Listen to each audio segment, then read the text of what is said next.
Tes yeux verront le roi dans sa beauté. Ils contempleront le pays lointain. Ésaïe 33, 17. Nous avons une espérance. Nous verrons notre Seigneur dans sa gloire. Nos yeux verront le roi de gloire. Notre Seigneur Jésus-Christ est appelé roi des rois et Seigneur des seigneurs, en 3 endroits différents. Nous verrons toute sa gloire lorsqu'il reviendra une seconde fois avec ses anges puissants et avec ses saints. C'est là notre espérance. Nos yeux verront le roi de gloire dans sa beauté.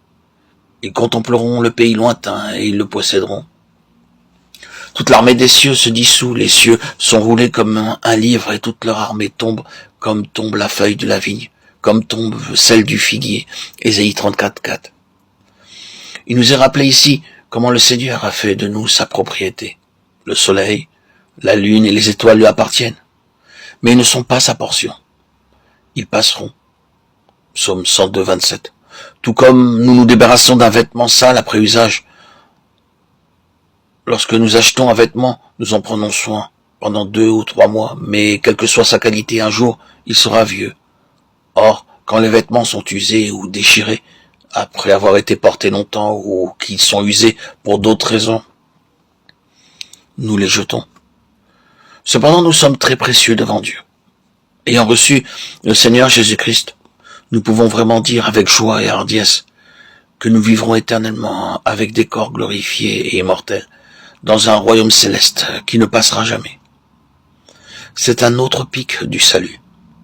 Les feuilles très sèches n'ont pas besoin d'être secouées par un vent fort pour tomber.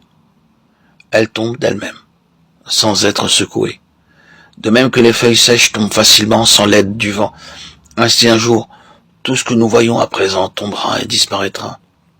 Il y aura alors une nouvelle création qui parlera de la gloire de Dieu, selon Apocalypse 21, 1. Puis je vis un nouveau ciel et une nouvelle terre, car le premier ciel et la première terre avaient disparu, et la mer n'était plus.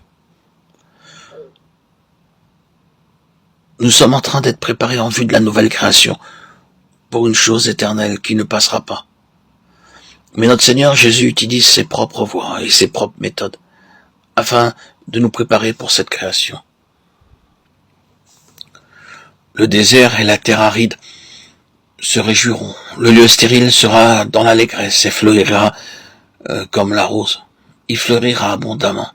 Et il sera dans l'allégresse, oui, dans l'allégresse, et il exultera. La gloire du Liban lui sera donnée, la magnificence du Carmel et du Sharon. Ils verront la gloire de l'Éternel, la magnificence de notre Dieu.